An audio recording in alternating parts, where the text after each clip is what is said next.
¿no?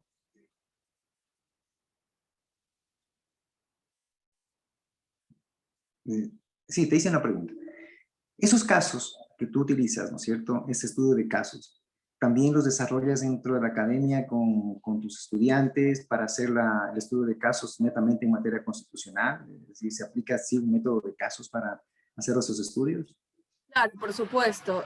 Yo doy clases del año 2015 y bueno, siempre he tenido, como les digo, esto inicia en el 2010 y desde el 2015 al momento de dar las clases, de pues, desarrollar una determinada temática, siempre digo que las sentencias cuentan una historia, ¿verdad? Cuentan un relato, tienen allí, se trata de vidas de personas. Entonces uno se queda a veces con el criterio jurisprudencial, pero detrás está una madre o está una persona con una enfermedad catastrófica. Entonces eso le da un poco de, no sé, realidad a los contenidos doctrinarios o a las instituciones jurídicas que muchas veces se pueden ver de forma muy abstracta. Entonces sí, dentro de mis clases, o sea, ¿para qué leo yo los fallos? Creo que lo expliqué hace un momento, un poco para comprender y un poco al día de hoy ya, porque todo pues esto va tomando una forma distinta, también para, además de entender y comprender cuál es el contenido y el alcance de una determinada norma constitucional, conocer cómo resuelven las cortes, un poco darle previsibilidad a este mundo jurídico en el que vivimos, sobre todo en el Ecuador. Y sí, el estudio de sentencias lo utilizo en las clases, tanto de grado como de posgrado. El área dentro de este océano de información, como yo lo denomino, es en que más me ha llamado la atención y sobre el cual tengo un libro muy pequeño sobre activismo judicial con relación a casos de derechos sociales, de salud y trabajo peleados o solicitados por grupos de atención prioritaria. Entonces, dentro de, como digo, esta gama y esta cantidad de fallos que existen, a lo que tengo más afinidad realmente es a encontrar esta línea jurisprudencial de la justiciabilidad, que ratifica la justiciabilidad de los derechos sociales. Bien, bien, Berito. Cuéntanos ahora sí, dentro de esos casos, ¿qué has encontrado todos esos casos relevantes, ¿no? Que nos interesan como abogados conocer un poco más esas líneas jurisprudenciales y en qué áreas.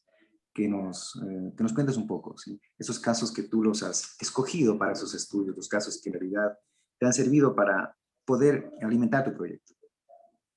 Sí, a ver, aquí hay que diferenciar dos cosas, ¿verdad? Primero, lo que yo posteo en Twitter tiene un sentido de que estoy pensando, realmente la intención es discutir, como conversar, no pelear, porque todo el mundo pelea en Twitter y no hace falta más una persona que quiera discutir allí, sino más bien procurar el debate respecto de lo que está diciendo la Corte Constitucional del Ecuador con relación a una determinada temática.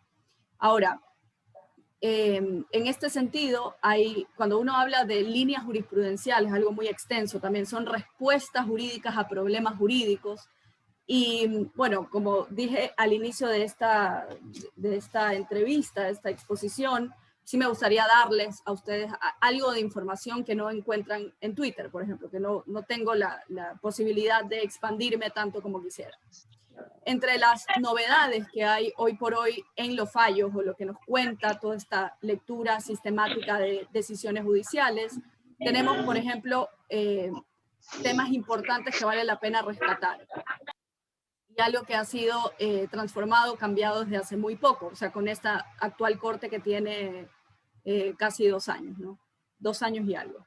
Entonces, primero está lo relacionado, por ejemplo, a los derechos de protección, cómo esta actual corte cambia completamente esta visión que se tenía o entendimiento equivocado de que el Estado era sujeto de derechos, dígase como la libertad de expresión, por ejemplo. Y esto obviamente fue superado. En ese sentido, justo hoy vi que publicaba la Corte Constitucional una sentencia en la que como le jalaba las orejas al Servicio de Rentas Internas porque dice, tú estás presentando una extraordinaria protección por un asunto de $271. Entonces realmente activas todo el aparato jurisdiccional para cuando sabes que realmente esto no va a prosperar jurídicamente dentro de esta Corte Constitucional. Entonces, Bueno, un poco con los derechos de protección, repito, ¿qué es lo que podemos encontrar cuando leemos los fallos de extraordinarias de protección? Claramente, al ser la extraordinaria protección una garantía que se presenta por o respecto de decisiones judiciales en las que se han afectado derechos constitucionales, siempre, o sea, en el 100% de los casos, tú ves que hay una alegación a la afectación a la tutela judicial efectiva, seguridad jurídica, de la misma manera. Para mí es importante usar este espacio, para las personas que estén escuchando, que la Corte Constitucional, específicamente el doctor Ramiro Ávila Santamaría, ha cambiado ligeramente esta, digamos, forma que tienen o que deben de tener los jueces de resolver un cargo en el que se alegue una afectación a la tutela judicial efectiva. ¿A qué me refiero con esto de aquí? Que si uno lee los fallos del 2008 hasta este mismo año, 2020, uno se va a percatar y se da cuenta que la Corte Constitucional dice la tutela judicial efectiva está compuesta por tres grandes partes o elementos, que son el acceso a la justicia, el cumplimiento del debido proceso y por último la ejecución de la sentencia. Me quedé un poco pausada en el segundo punto porque es precisamente ese ligero cambio que ha existido. En este segundo elemento, la Corte Constitucional de manera reiterada te decía, mira, cuando haya una afectación a la debida diligencia, se entiende que ha sido afectado también la tutela judicial. En el fallo, ahorita se los puedo dar al final el número, pero en el fallo del doctor Ramiro Ávila que resuelve, esto lo pueden encontrar fácilmente en la cuenta de Twitter de la Corte, resuelve un caso de una señora adulta mayor que le habían iniciado un proceso de coactiva, un juicio de coactiva por $87 que debía a CNT y que luego se subió a $400. Ella solamente tenía de ingresos una pensión del IES y bueno, pues desarrolla allí el doctor Ávila todo este criterio que voy a mencionar a continuación. Ramiro Ávila lo que nos dice muy claramente en ese fallo es que los jueces y las juezas, cuando ahora, a partir de ese fallo, conozcan una decisión o una impugnación o un cargo, para ser más específica, de vulneración a la tutela judicial efectiva, tendrá que darse cuenta la jueza o juez si se trata de una garantía del debido proceso y si es así, no necesariamente esto afecta la tutela judicial efectiva. ¿A qué me refiero? Que el juez o jueza puede directamente conocer, dígase si una persona señala que la juzgó un juez que no era competente. Entonces, no necesariamente el juez tiene que analizar la afectación a la tutela judicial efectiva, sino que puede únicamente argumentar y ver si efectivamente se afectó o no esa garantía de ser juzgado por un juez competente. O de la misma manera la motivación o el derecho a recurrir. Entonces, antes se consideraba que el juez podía declarar la afectación a la tutela judicial efectiva si se vulneraba o el acceso o la debida diligencia o la ejecución de la sentencia. Pero ahora te dice, habrá indudablemente afectación a la tutela judicial efectiva cuando se vulnera el acceso a la justicia y la ejecución de la sentencia. Pero atención con el segundo punto, si hablamos de la debida diligencia, el juez Ramiro Ávila dice, la falta de debida diligencia puede ser poner mal una fecha o poner mal un nombre y aquello no atenta o no afecta a la tutela judicial efectiva. Entonces, cuando tú quieras responder como operador jurídico ante ese cargo, lo que vas a tener que hacer es percatarte si es que no puedes cambiarte, ¿verdad? Y no solamente enfocarte en la tutela judicial de forma general, sino irte y enfocarte en una garantía o derecho. Yo puedo hablar horas aquí de los temas de las líneas jurisprudenciales en general o de criterios jurisprudenciales. Algo que también me parece importante, ¿verdad? Es cuando las personas alegan una afectación a la seguridad jurídica en extraordinarias de protección. Antes, normalmente, los cargos que se alegaban era se ha incumplido o la autoridad tal o la persona tal ha incumplido tal disposición jurídica. Ahora la Corte Constitucional te dice que en extraordinarias de protección, para que ese cargo prospere, tiene que haber una afectación constitucional. No solamente basta y sobra que una autoridad no cumpla una norma, sino que tiene que tener una afectación o dimensión mayor, por decirlo de alguna manera. ¿Qué más tenemos? Casos tremendamente importantes que yo veo que no se discuten mucho, como que generan una especie de boom momentáneo, pero luego como que se pierden en los días y en el tiempo, y son realmente importantes. Cuestiones relacionadas a la discriminación por temas de género. Tenemos el caso de la escuela Eloy Alfaro, cuando se expulsó a una estudiante por tener un embarazo, y ella tenía un embarazo ectópico, o sea, es decir, que no iba a desarrollarse, y aún así ella fue pues expulsada de la escuela. Pues la Corte decide y pues obviamente que existió una afectación a sus derechos, y es importante con relación a los temas de la discriminación en general, estos criterios jurisprudenciales que se desarrollan. La jueza ponente aquí es la doctora Núquez. Otro fallo importante en materia de género es este que salió hace poco, en la que le prohibieron a una abogada ingresar a un centro de privación de libertad a ver a su clienta por cómo estaba vestida. Entonces, uno se quedaría solamente con eso, pero si uno empieza a estudiar el fallo, se da cuenta, palabras fuertes que dice la Corte Constitucional, que utiliza argumentos como sociedad patriarcal, que utiliza argumentos como permanencia de estereotipos de género, y como que nadie conversa del tema. Pero, digamos, para mí no es poca cosa que una alta corte te diga que el país, digamos, funciona de esa forma todavía. Entonces, hace como una especie de advertencia que esto debe de ser recogido a su vez por las leyes y por la política pública en general. Otros temas con relación a género y discriminación, casos muy conocidos como la Bombero de Archidona. Ese no fue un caso resuelto por la actual corte, pero emblemático indudablemente, cuando una persona por acoso laboral se la despide por el hecho de ser mujer, le dicen que ella no tenía pues las facultades para ser bombera. ¿Qué más tenemos? El caso de las mujeres embarazadas en contextos laborales en el sector público. Esto también creo que ayudó bastante a clarificar o a entender cuándo, cómo y dónde se estaría afectando un derecho de una persona que está embarazada. Y bueno, pues también tenemos, ¿qué más? Algo, sí, ahorita veo la anotación. Con relación a los recursos de casación. Hay un voto salvado del juez Ramiro Ávila, porque siento que es la persona que se siente muy segura de decir las cosas como son, y de ponerlo en un papel, de ponerlo en una sentencia, de ponerlo en un voto salvado concurrente y que se imprima eso de allí. Y él dice, mira, el 90% de las extraordinarias de protección que vienen aquí a la Corte Constitucional realmente no prosperan. O sea, son asuntos de mera legalidad, son asuntos que estamos ahogados de trabajo y realmente no, esto no está funcionando, ¿verdad? Esas últimas palabras son mías. Pero la especificidad de 90% de las causas que conoce la Corte son extraordinarias de protección, eso nos dice mucho.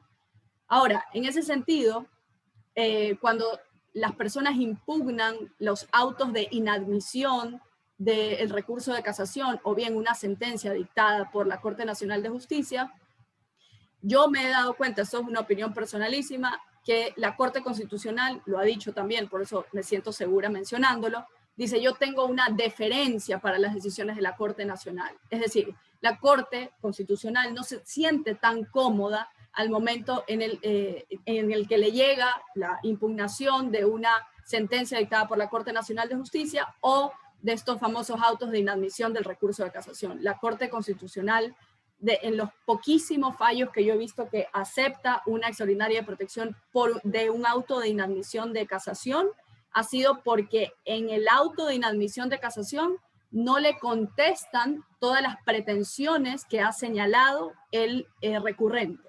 Esa ha sido, digamos, la única forma que yo he visto en el que la Corte Constitucional se ha sentido cómoda en poder aceptar una extraordinaria de un auto de inadmisión de un recurso de casación. Pero es importante tener en cuenta que si van a plantear una extraordinaria protección de un auto de inadmisión, de un recurso de casación, de una sentencia de la Corte Nacional de Justicia, realmente exista una afectación a un derecho y que no sea únicamente para utilizar a la Corte Constitucional como cuarta instancia, que de cierta forma así se ha entendido. No sé si quisieras preguntarme algo más. Quiero hacer una consulta.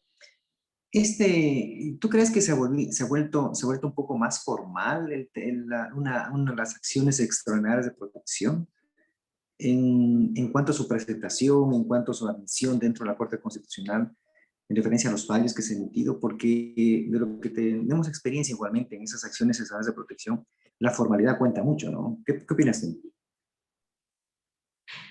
Yo no lo vería como formal, sino más bien lo vería como una cuestión de sustancia. Es decir, la Corte no va a entrar a conocer asuntos, o sea, irrelevantes.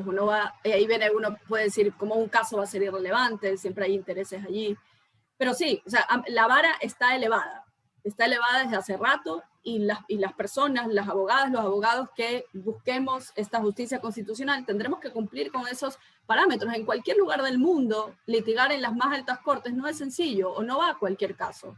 Aquí no tiene por qué ser la excepción, pero más bien hemos buscado, bueno, alguien también podría decirme aquí, yo encantada escucho a todo el mundo, que quizás la justicia ordinaria de cierta forma falla de alguna forma muy recurrente, y que por lo tanto se busca esta como ayuda o auxilio de la Corte Constitucional para que pueda intervenir o tratar de solucionar estas, no sé, anomalías que se ven en ciertas ocasiones en la justicia ordinaria, que no digo que siempre suceda, ni mucho menos, solo que en ciertas ocasiones.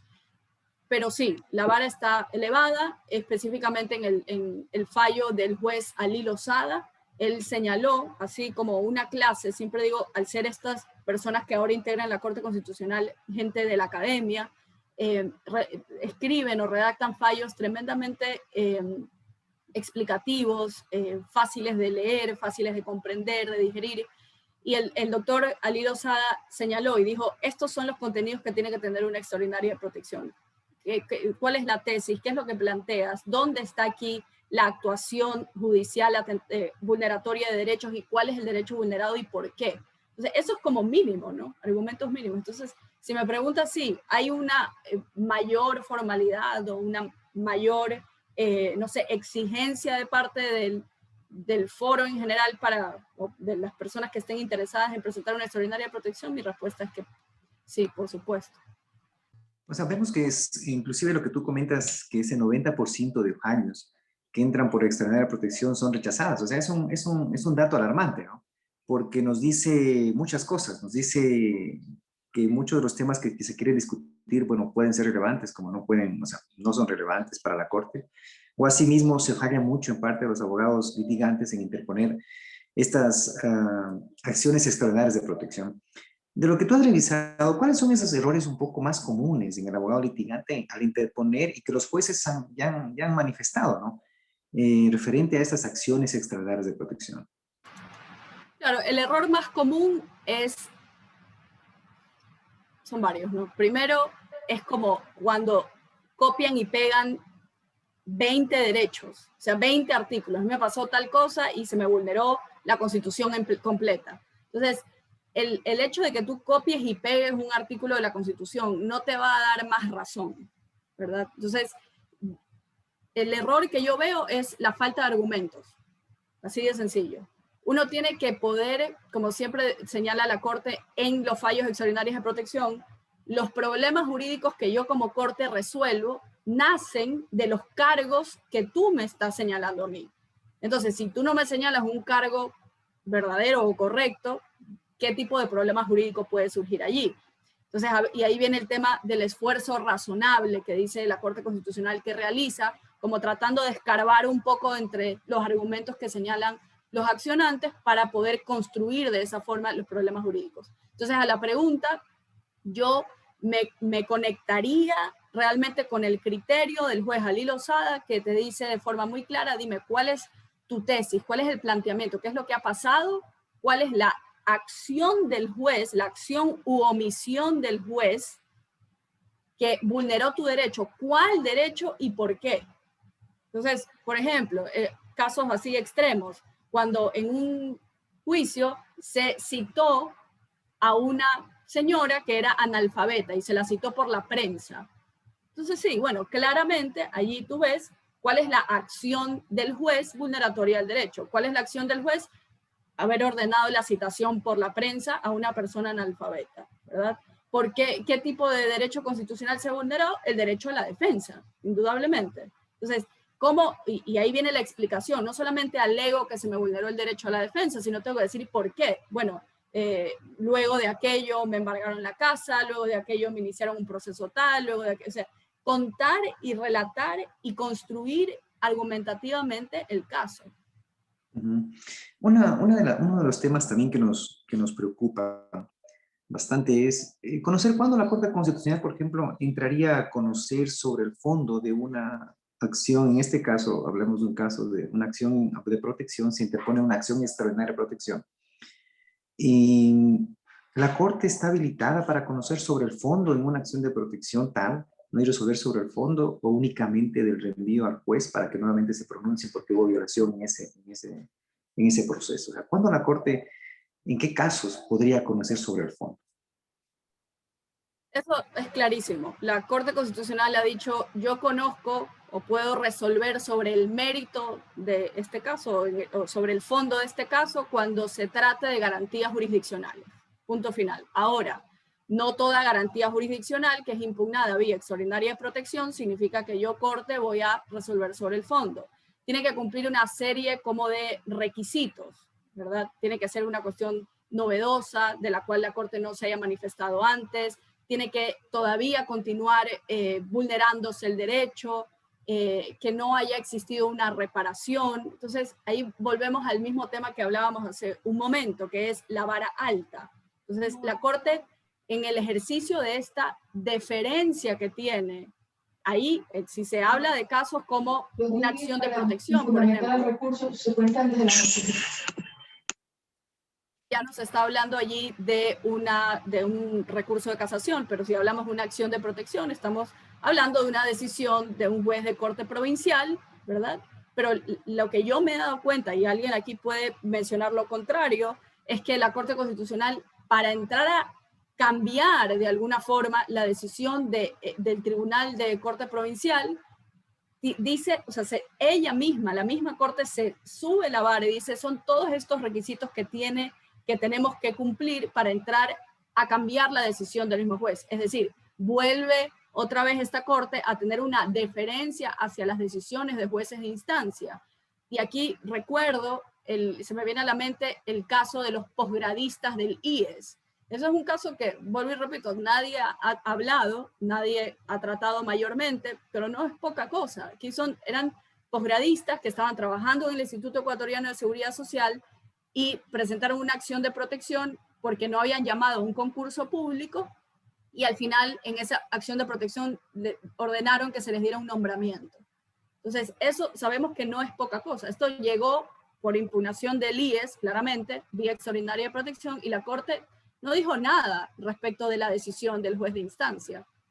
Es decir, no resolvió sobre los méritos del caso porque respetó la decisión del juez de instancia. Entonces, si me pregunta a mí, uno, sí, son requisitos todos que tienen que ser cumplidos, y segundo, hay un mayor respeto respecto de las decisiones de los jueces de instancia, cuando son Bueno, estas correctas, claramente. pero cuéntanos un caso, ese caso de leyes de los médicos. O sea, ¿qué es lo que el juez de instancia finalmente les otorgó directamente nombramientos? ¿Eso refería? Claro, pero eso es muy común, es decir, es muy común y por eso, a ver, vamos a recapitular un poco. La mayor cantidad de acciones de protección que yo he leído que llegan a la Corte Constitucional, porque no he podido tener acceso, sí lo he solicitado incluso al Consejo de la Judicatura vía la Facultad de Derecho en la que trabajo, acceso a ver en Guayas, por ejemplo, cuántas acciones de protección se presentan, cuántas medidas cautelares constitucionales. Me interesa bastante conocer el tema.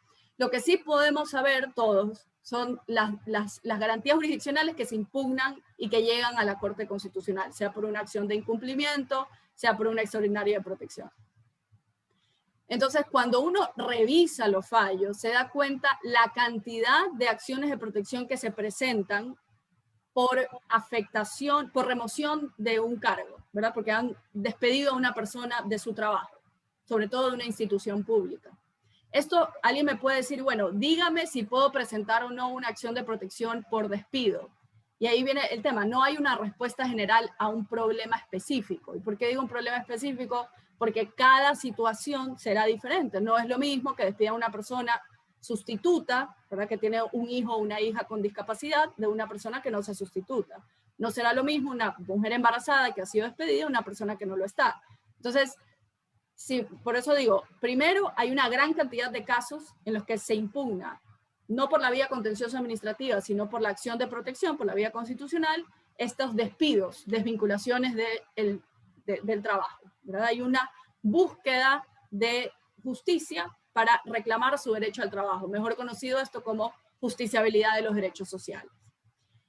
En ese sentido, los jueces de instancia, ¿qué es lo que deciden? Decidirán pues que se restituya el trabajo a la persona, decidirán que se convoque a un concurso de mérito y oposición, decidirá que se le otorgue un nombramiento provisional. Es decir, la Corte Constitucional no se ha manifestado respecto a qué hacer cuando tienes o cuando se ha presentado una acción de protección impugnando un despido intempestivo, por ejemplo.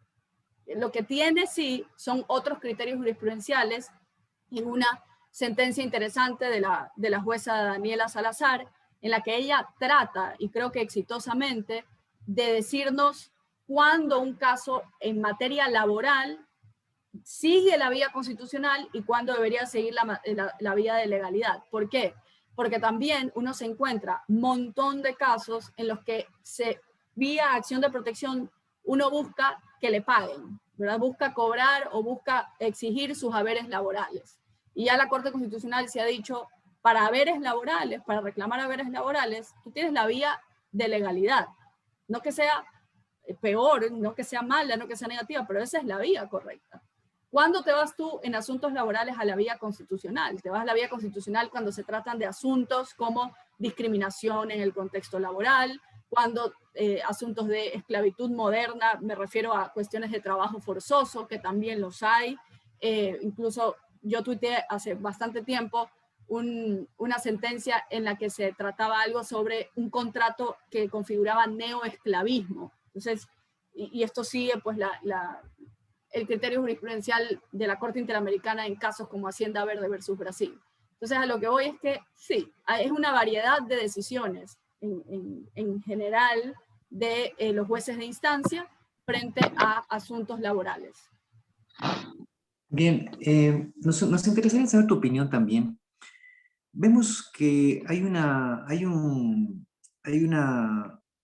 se puede decir, no hay un desacuerdo, creo, ¿no? Entre a veces en los temas en la Corte Constitucional y en la Corte Nacional, vemos que hay un montón de fallos que van y regresan de la Corte, ¿no? Van y regresan y a veces son como el tercer o cuarto reenvío. Hablamos de temas de casación. ¿Será que esto algún momento, porque finalmente es una inseguridad jurídica provocada por el mismo, inclusive el mismo sistema, es el que permite este tipo de reenvíos? Reenvíos y cada vez más son los procesos que se reenvían entre las dos cortes. La pregunta es, ¿será de que venga una reforma tal vez en este tipo de acciones para que no exista estos reenvíos y más bien, bueno, o alguien acoja o a qué se acogen las partes, ¿no? Sí, yo creo que allí realmente no está en los hombros de la Corte hacer algo, ¿verdad? Sino en nosotros, los abogados y las abogadas, que pues, ¿quién se presta para presentar 3, 4, 5 acciones extraordinarias de protección? Yo honestamente he visto hasta 2 veces que vuelve y vuelve el mismo tema, ¿verdad? Pero sí, yo pienso igual como lo mencionas, que puede ser objeto de una reforma legal. Creo que hay varias cosas que deben de reformarse, pero este asunto no me parece que es una cuestión de competencia de la Corte Constitucional, sino del mismo abogado que se presta para presentar recurrentemente extraordinarias de protección, cuando realmente no cabe. Hay un tema, bueno, según vemos, tú has estudiado cada vez más los fallos y pasas estudiando los fallos de la Corte Constitucional. Bueno, y parece que ya has logrado identificar un poco el pensamiento de los jueces, es decir, la forma de votar de los jueces. Cuéntanos un poco sobre estos temas, ¿no? Ya de los jueces como tal, las líneas a veces que siguen ellos. ¿Por qué es importante conocer, ¿no? Conocer el pensamiento de quienes conforman esta Corte Constitucional? Claro, yo no podría decir que conozco cómo piensan los jueces, ¿verdad? No, no llegaría a tener una pretensión así tan... pero entiendo la pregunta. Entonces, respecto de los votos, ¿qué nos dicen? Desde mi punto de vista, hay un consenso de parte de los jueces en cuestiones como las que mencioné hace un momento no, de ser deferente a las decisiones de la Corte Nacional de Justicia. Cuando se impugna vía extraordinaria de protección estos autos de inadmisión de recursos de casación. Ellos votan 9 de 9, 9 de 9, negando, negando, negando. ¿Por qué? Porque dicen tenemos que ser deferentes a la Corte Nacional de Justicia. En eso veo un consenso. Veo consenso también en asuntos relacionados a personas con discapacidad. Veo consenso también en asuntos de discriminación, como los que señalé hace un momento de algunos y no todos, ¿no? Pero sobre la abogada que quiso entrar al Centro de Privación de Libertad. En ese asunto también hay consenso. Creo que solo en ese caso hubo un voto salvado del doctor Herrería. Pero de allí en temas como, por ejemplo, consultas populares o en temas como, pues claramente el aborto por violación, el matrimonio igualitario, en temas, sí, en estos temas como sociales complicados, políticos, incluso hasta morales, si se quiere analizarlo de cierta forma, claramente hay una clarísima división de 5 jueces de una línea un poco progresista, no un poco, y 4 votos de una línea conservadora. Entonces sí, esa es mi visión, 5 del progresismo, 4 de una línea conservadora. Cuéntanos, bueno, es interesante saber un poco que hay que hay que 5 votos de jueces, bueno, dentro del ámbito que son progresistas. ¿Podríamos tal vez analizar un poco esta sentencia del aborto que recién pues se dio en la Corte Constitucional? Tal vez ya la revisaste y si podemos comentarnos algo sobre este tema. Claro, por supuesto, es una sentencia de 101 páginas. Si quieres organizar otro evento para no cansar a las personas aquí, encantada de la vida. Este fallo es interesante, es muy interesante, es un tema doloroso para el país realmente, en general, es decir, los casos de violación, eso no puede ser tomado a la ligera. Pero bueno, vamos a analizarlo desde el ámbito jurídico. Claramente en ese fallo, en esa sentencia, tú tienes los 7 votos de mayoría que se van por esta línea de el análisis de la proporcionalidad de la sanción, del principio de interdependencia e indivisibilidad de los derechos. También se agarran sobre todo de sobre todo es que no pasa el test de proporcionalidad del 150.2 del Código Orgánico Integral Penal. Ese es como el corazón del voto de mayoría, porque inicia la Corte en esta sentencia señalando que si bien la Asamblea Nacional tiene esta facultad de legislar, esta legislación no es ilimitada, esta facultad de legislar no es ilimitada, sino que está pues conectada claramente a la protección y respeto de los derechos de las personas. Luego de aquello, ¿verdad? Luego de ese voto salvado, de ese voto de mayoría, tienes el voto concurrente del juez Ramiro Ávila. Es interesante porque, digamos, desarrolla, no tiene argumento en contra, más bien es como que, o sea, mi forma de leerlo es como que la va apoyando a la jueza Carla Andrade, como sí, bien, perfecto, aquí utilizaste el principio de proporcionalidad, esto está muy bien por tal cuestión, aquí nos han dicho que la Asamblea Nacional tiene la facultad de legislar, pero nosotros como Corte también, o sea, no tenemos la facultad de legislar, pero tenemos la competencia de declarar inconstitucional una norma. Entonces, lo que hace es como darle un espaldarazo, un apoyo al voto de mayoría, el voto concurrente del juez Ramiro Ávila. Y también allí, como lo dije hace un momento, es una persona que lo dice abiertamente, siento que lo que piensa, y señala y dice, mira, esto no es activismo judicial. Lo dice, esto no es activismo judicial, esto es resolver con base a derecho. Perfecto. Y también señala el asunto de la audiencia, dice, aquí esto es un tema que ya estaba no hay duda con relación a si esta norma era inconstitucional o no. Y bueno, los votos salvados muy interesantes de la jueza Carmen Corral y de la jueza Teresa Núquez también, con un criterio diferente. La jueza Carmen Corral, digamos, el desarrollo que hace en su voto salvado principalmente es de aquello que el voto de mayoría no trató, que es la protección del nasciturus.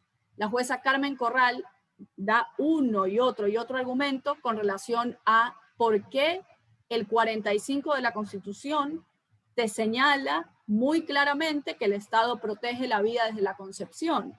Por lo tanto, la interpretación que debió haber hecho la Corte Constitucional, ella, y justo el día de ayer tuiteé sobre esto, cuáles son las 4 formas de interpretación de la Constitución. Ella te dice, mira, número 1, interpretación literal. Y ella señala literalmente, en su literalidad, el artículo 45 dice el Estado protegerá la vida desde la concepción. Y bueno, ella se hace ciertas preguntas también. ¿Quién protege al nasciturus? Si no es la Corte Constitucional, ¿quién? Entonces ahí viene esa parte un poco más humana también, que yo digo, los jueces no dejan, obviamente son personas y tiene que ser complicado en su, no sé, en su código de valores y su código moral decidir este tipo de casos. Pero bueno, ella se hace esta pregunta y el desarrollo argumentativo gira en torno a la protección del nasciturus.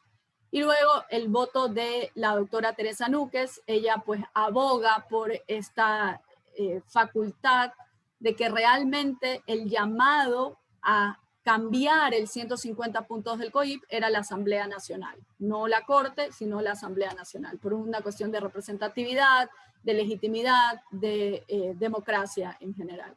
Entonces, es importante, sí, este fallo del aborto por violación tiene que ser tremendamente estudiado, sobre todo en cuanto a los métodos de interpretación de la Constitución que hizo tanto el voto de mayoría como los votos salvados. Tú nos has comentado que has venido estudiando los fallos del año 2010. Y cuando dedicabas a este trabajo, ¿no? de estar estudiando esos fallos, ¿tú encuentras una diferencia entre los jueces, hablamos desde el año 2010 hacia acá, y la Corte o los jueces que parten, ¿no es cierto?, desde el año 2019 acá? Tal vez algunas diferenciaciones, algunas acotaciones respecto a la calidad de los fallos, al estudio de los fallos, al interés inclusive de la academia sobre esos fallos, o de los abogados sobre esos fallos, porque muchas de las veces, como el tema era, o a veces, y conocíamos que había mucha influencia, ¿sí? en la Corte Constitucional antes, pues a veces había un importismo de conocer fallos, ¿no? Lo que creería yo que ha cambiado, ¿sí? ¿Cuál es tu apreciación referente a lo que teníamos, a lo que tenemos ahora, ¿sí? Referente a esa calidad de fallos, a esta interpretación, a los jueces mismos, ¿no? Varias cosas. Primero, quizás algunas personas pueden pensar que ha cambiado mucho, pero en cuestiones como la protección de los derechos sociales no ha cambiado mayor cosa. Cuando el tratamiento que hacen, y para mí es importante decirles a ustedes, yo nunca he trabajado en la Corte Constitucional, ni antes ni ahora, mi vida es académica y creo que eso me da bastante independencia para hablar. La Corte anterior protegía bastante a las personas pertenecientes a grupos de atención prioritaria. Esta Corte sigue haciendo lo mismo. Entonces, en materia de salud, la protección es igual, es exactamente igual. El caso de la bombera de Archidona, tema de género, es igual, protección y actualmente protección. ¿En qué sí que ha cambiado de manera impresionante? Bueno, pues este poder que tenía el Estado en la Corte Constitucional anterior, me refiero específicamente en los fallos, porque a eso me refiero en esta conversación que estamos teniendo el día de hoy. Uno puede fijarse como antes la Corte anterior consideró que el Estado tenía el derecho a la libertad de expresión. Y obviamente esta Corte le dice, el Estado no es sujeto de derechos de la dignidad. Entonces, esas son dos corrientes completamente diferentes, dos visiones de la libertad, derecho fundamental del ser humano, totalmente distintas. Entonces, es curioso ver cómo en la protección de los grupos de atención prioritaria sigue siendo la misma, pero en materia de libertades, libertad de expresión, precisamente ahora que estamos en esta semana en la que se presentó el proyecto de reforma a la ley de comunicación, no hay que olvidarnos que la anterior Corte recibió una acción de inconstitucionalidad de la anterior ley de comunicación y consideraron que no era inconstitucional la ley Mordaza. Entonces, y luego esta Corte actualmente tiene casos de libertad de expresión respecto de Vistazo, tiene casos de libertad de expresión del diario La Hora, y te marca una línea jurisprudencial completamente distinta a la anterior. Esa es, digamos, lo que yo más veo con relación a libertades y derechos en general. Derechos sociales se mantiene. Quizás algo que sí hay que rescatar de esta Corte es la inmensa cantidad de fallos. Trabajan como una máquina. O sea, es decir, todos los días, casi todos los días hay publicaciones del Registro Oficial, edición constitucional con fallos, 150 páginas de fallos, uno atrás del otro. Entonces sí siento que en cuestión de cantidad de trabajo, esta Corte se ha puesto, digamos, las pilas bastante y con un sentido del deber muy claro y trabaja muchísimo, ¿no? Y segundo, también de lo que veo, la forma como está estructurada la sentencia, esto ya no es el fondo, sino la forma, es si uno lee los fallos de la Corte anterior, eran todas líneas seguidas, una tras de la otra. Y eso a veces casi que a uno le daba calambre en el ojo, y esta actual Corte no, o sea, te va diciendo párrafo 1, párrafo 2, tiene un sentido un poco más estético quizás el fallo. Bueno, en referente a eso te comentaré que inclusive en jueces, ¿no? de Corte de Justicia Ordinaria, los jueces están comenzando también a tener ese mismo orden en los fallos, ¿no? A que sean fallos un poco mejor presentados, son fallos que tienen ya espaciados, ¿no?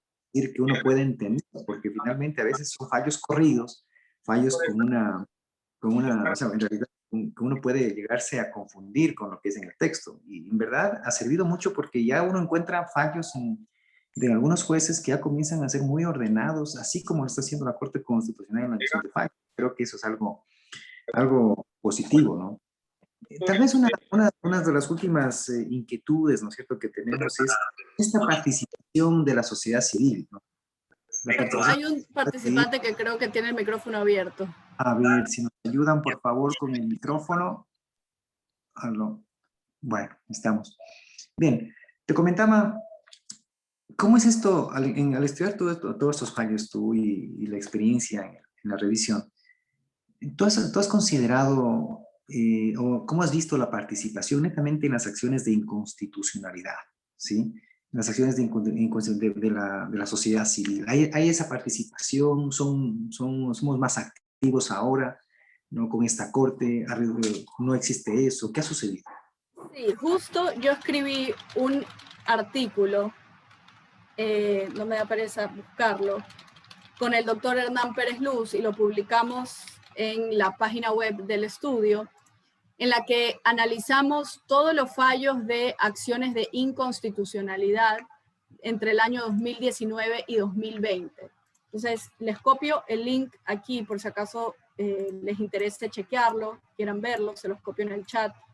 Y allí hablamos, digamos, de las características principales que encontramos dentro de todos estos fallos. Son, repito, sentencias del año 2019 al 2020. En cuanto a los sujetos activos, es interesante porque a la pregunta, ¿qué tanta presencia tienen los ciudadanos? Yo creo que muy poca, ¿verdad? Ese artículo acompaña mi comentario. ¿Por qué? Porque uno ve allí más, sobre todo, por ejemplo, alcaldes, el mismo anterior presidente de la República, que es raro porque presentó una acción de inconstitucionalidad como presidente y como ciudadano. Luego, una asambleísta también, cuando presentó una acción de inconstitucionalidad de una ley aprobada por la misma asamblea a la que pertenecía. Entonces, si me pregunta a mí, de los fallos que yo he leído hasta el momento, veo más presencia política que presencia ciudadana. En donde sí tiene bastante presencia la sociedad civil es en los amicus curiae. En eso sí. Y la sentencia del aborto por violación es un gran ejemplo del impacto de los amicus en los fallos, en las sentencias de la Corte. Claro, sí, en realidad nosotros eso se lo viene prácticamente arrastrando desde hace mucho tiempo. O sea, la participación social casi es nula, ¿no? Inclusive yo digo la participación inclusive de las facultades de derecho, porque a veces como amicus curiae las facultades de derecho son poquísimas o casi ninguna participa, ¿no? Eso sí eso es algo que deberíamos como abogados inclusive, ¿no? Y como docentes, tener una mayor participación en esas áreas. Bien, Verónica, también tenemos una inquietud más, ¿no?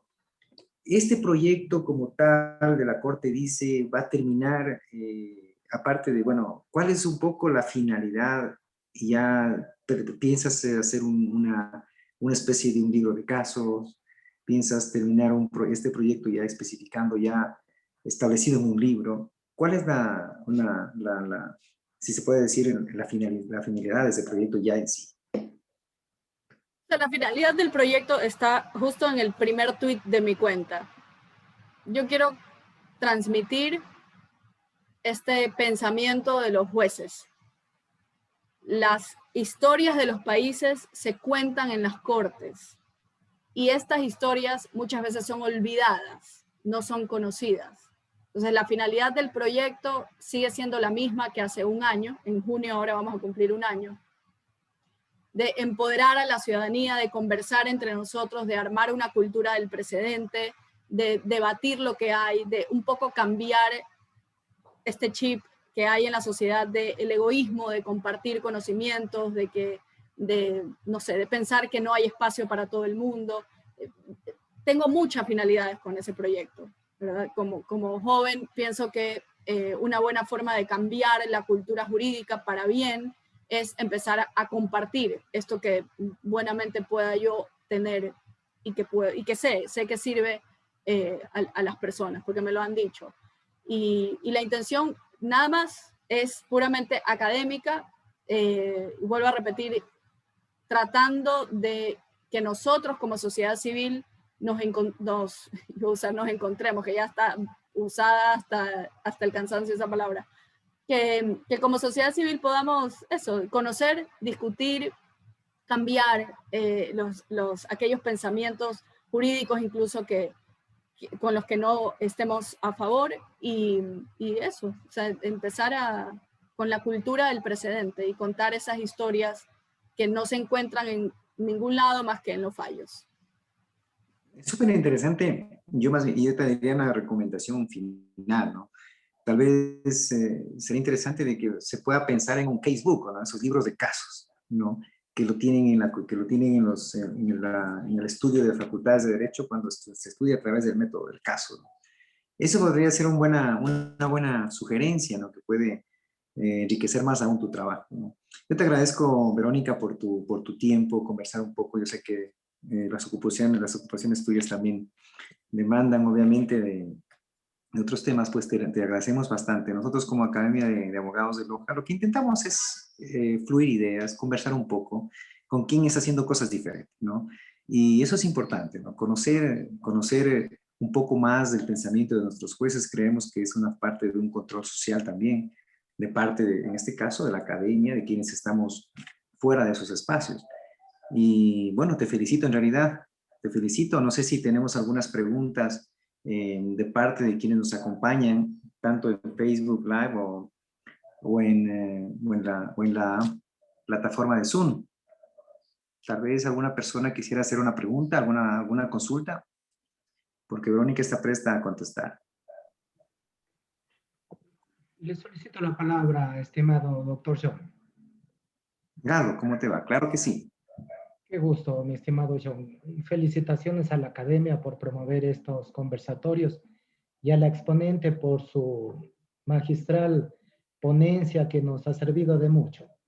Quiero consultarle a la colega si es que el manual que la Corte Constitucional, por medio de consultoría, le contrató al doctor Ali Lozada para que sirva como modelo esquemático de la elaboración de sentencias de carácter constitucional, sigue siendo utilizado o mantiene vigencia en la actual Corte Constitucional y en los jueces constitucionales a nivel general, o considera que ya no es de uso casi obligatorio como lo era por el año 2015-2016. Básicamente, yo creo que sigue completamente vigente, pero yo más que en manuales me enfocaría en los mismos fallos, Los jueces van tratando en sus propias sentencias de marcar un camino. Cada uno tiene una como personalidad diferente, cada uno tiene una visión diferente de lo que debería de ser incluso las garantías. Se me ocurre ahorita en las acciones de incumplimiento, hay una división ahorita en la Corte. La mayoría piensa que no deben de ser presentadas las acciones de incumplimiento de medidas cautelares autónomas, y hay otros dos específicamente, la jueza Daniela Salazar y el juez Ramiro Ávila, que consideran que sí debería de permitirse. Entonces, eso yo creo que no lo encuentra en un manual, sino que lo encuentra en los fallos. Pero sí, aquel sigue siendo totalmente vigente y ayuda también. Muchas gracias, colega. Muy amable su pronunciamiento. Bien, tal vez alguna otra consulta, tal vez a través de las redes, ¿no es cierto?, en Facebook o dentro de la plataforma Zoom. Tal vez pueden enviar sus preguntas, sí, a Verónica y... Ernesto Jara, creo que. Adelante, Ernesto, con tu pregunta, por favor. Doctora, buenas noches.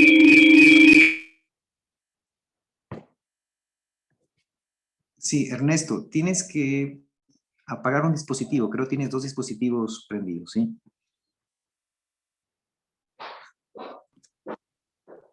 ¿Ahí me escucha, doctora? Sí, estamos bien. Sí, adelante, Ernesto. Muchas gracias por acompañarnos. Ya. Bueno, primero que nada les saludo y le agradezco por la conferencia. Nos sirve de mucho para y tener una idea, ¿no?, de cuál es la línea jurisprudencial que utilizan los jueces actuales de la Corte Constitucional. Mi pregunta es la siguiente. Usted nos indicaba que los jueces de cierta forma de la Corte Constitucional, ante los recursos de casación o los autos de inadmisión de los recursos de casación, son de cierta forma benevolentes con ellos. Es decir, que la mayoría de acciones extraordinarias de protección presentadas sobre un recurso de casación son inadmitidas. La pregunta es, ¿qué pasa con la extralimitación de los conjueces que resuelven la forma del recurso de casación y se extralimitan resolviendo el fondo de este?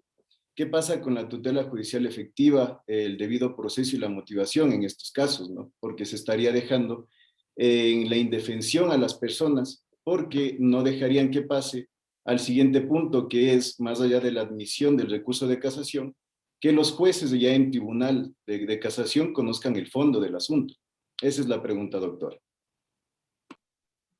Sí, también en mi cuenta de Twitter hay un criterio sobre qué es lo que pueden hacer los conjueces en la fase de admisibilidad del recurso de casación. Lo que usted señala es muy común.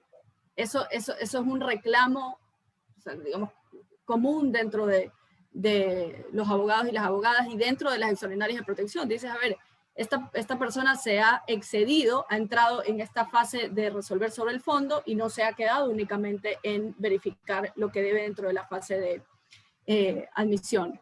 Entonces, si me pregunta, a mí yo sigo pensando y me mantengo en que voy a tratar de contestarlo con lo mismo que dije hace un momento. Tiene razón, o sea, un operador jurídico no puede excederse en sus competencias, punto 1. 2. La única forma que yo veo que la Corte Constitucional acepte una extraordinaria de protección de un auto de inadmisión de una casación es cuando el conjuez no, o en ese caso el juez no ha resuelto sobre las pretensiones, sobre lo alegado por el recurrente. O sea, yo no he visto no he visto un fallo, pero sí debe de haber, no he visto un fallo en el que la Corte Constitucional haya dicho que un conjuez se excedió dentro de sus funciones. Puede ser que sí exista, ojo, puede ser que sí exista. Yo más bien lo que he visto y lo que tengo en mente es la insuficiencia de la motivación, para ser más claro. La insuficiencia de la motivación. Pero, o sea, de ahí viene el tema con los números que habíamos visto. O sea, si la gran cantidad de fallos que resuelve la Corte Constitucional en extraordinarias de protección provienen de esta impugnación de los autos de inadmisión de casación, y esta impugnación se da en la mayoría de casos porque la parte considera que no actuó correctamente el conjuez, o sea, es un círculo que va en el mismo sentido. Me explico, yo creo, y aquí para tratar de dar luces un poco, y lo he dicho en otros foros, a mí me parece que la extraordinaria protección debería de ser conocida por los jueces de la Corte Nacional de Justicia. No voy a desarrollar más, solo voy a lanzar como esa pequeña bomba así. Me parece que la Corte Constitucional no debería de conocer extraordinarias de protección.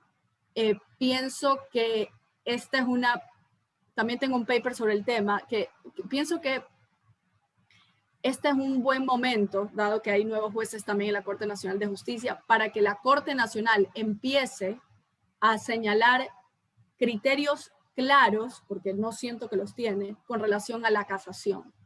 Cuándo, cómo y dónde, porque también la gran cantidad de inadmisiones de recurso de casación es lo que provoca a su vez esta gran cantidad de extraordinarias de protección. Entonces, me parece que la Corte Nacional también tiene un rol importante que jugar allí en sus precedentes, en sus decisiones, de marcar la cancha a propósito de esta política judicial en materia de casación que tiene. O sea, el problema allí, creo yo, es de la Corte Nacional de Justicia, más allá que la Corte Constitucional. Bien, tal vez alguna otra consulta, alguna pregunta, estimados compañeros. Buenas tardes. Puse en el chat, John. Muy buenas tardes con todos. Hola María Cecilia, buenas tardes. Sí, a ver, ¿Cómo están? María Cecilia nos dice, bien, ¿se ha previsto alguna compilación de la Corte? Dice, no siempre se logra ver todos los aportes en tiempo real y cuando pasan varios días, en realidad en Twitter no se los puede ver. ¿Alguna compilación que puedas tú colaborarnos o la tienes? ¿Te Por vas a supuesto. publicar? A ver, es que ahí ya les cuento un poquito. Sí, la respuesta es que sí lo hemos pensado. He tratado yo de buscar, estoy en búsqueda de financiamiento también, porque yo he intentado varias veces por mi propia iniciativa y pues el apoyo de mis padres, realmente esa es la verdad, tratar de impulsar esto y de socializarlo de otra forma. Traté de hacer una aplicación en el año 2015 y no sé si ustedes se han fijado que, no sé ahora, ¿no? Pero en iBook, en el celular, si uno quiere comprar un libro, casi nunca uno encuentra libros ecuatorianos. O sea, es como que Apple ahí tiene, y justo hace pocos días salió que en Amazon ya recién las empresas ecuatorianas van a poder, o sea, vamos atrasados con el tema de la aplicación y de las aplicaciones del celular o de la posibilidad de vender un libro así de extenso, porque es inmenso, son muchísimos tomos, es demasiada información. Entonces no creo que imprimir un libro sea como lo más idóneo. Y sí, o sea, la idea, tengo varias ideas con relación a lo que señalas, pero yo estoy totalmente abierta a que me sugieran la mejor forma de hacerlo. Yo tengo la información, pero no encuentro todavía, al ser esta tanta cantidad de información, no encuentro la forma de hacerlo llegar, de publicarlo. Yo no tengo problema con publicarlo, pero no sé cómo publicarlo. ¿Por qué? Porque si hago, por ejemplo, un ebook, ese puede ser fácilmente, o sea, se puede plagiar y las personas lo pueden, me explico, reenviar, y es todo mi trabajo copiado. Entonces, por eso no sé cuál es realmente la mejor forma para digamos, sociabilizarlo, para hacerlo, para entregarlo a la comunidad jurídica. Todavía estoy ahí como trabada. Así que sí, más que bienvenido cualquier sugerencia. Claro que sí. Bien, creo, Berito, nos hemos llegado al final de esta entrevista, una exposición sencilla, ¿no? Para saber un poco más de tu proyecto, de lo que tú haces. Y bueno, también comprometerte porque nos gusta estudiar casos. O sea, en verdad, creo que una de las pasiones nuestras es estudiar los casos y también leer sentencias. Nos gustaría que también nos pudieses acompañar, no tan tarde, ¿no? Y hablar sobre temas puntuales, ya sobre casos, 2, 3 casos puntuales. Y obviamente en esas entrevistas, ¿no? Porque se vuelven un poco más dinámicas, y no solo la exposición, sino más bien los puntos de vista también del otro lado, de los abogados quienes aceptamos la información. Sí queremos comprometerte lo más pronto posible a analizar 2 o 3 casos, ¿no? en entrevistas concretas. Creo que con ello, estimados amigos, Berito, hemos finalizado. Tal vez tus palabras finales. Sí, bueno, gracias Esteban por la oportunidad, por compartir este espacio. No sé, me encantaría conocerlos en algún momento personalmente, ya salir de esta virtualidad. Sí, compartir un momento, conocerlos, conversar en un contexto quizás no tan formal. Y eso, o sea, cualquier duda que tengan, cualquier consulta, siempre a las órdenes. Y bueno, pues muchas gracias. Gracias, Berito. Tal vez si nos compartes tu correo electrónico en el chat, sería interesante si algunos abogados te podrían hacer algunas consultas, ¿no? En temas de casos concretos, ¿no? Y también, tú también eres abogado litigante, ¿no? Así Sí, es. sobre ese, sí. Elijo mis casos con pinza, la verdad, y entiendo que eso no le gusta a mucha gente, pero sí, intento, como estoy más volcada en la parte académica, en las clases, en la investigación, doy asesoría, de apoyo con bastantes casos, pero digamos, los casos que litigo son muy pocos. Bien, muchas gracias, Verónica. Te agradecemos nuevamente por tu tiempo, por ese espacio tuyo, pues y a todos quienes han conectado por las redes sociales. Y en realidad, pues tener la oportunidad de contar contigo en otra ocasión. Gracias por acompañarnos.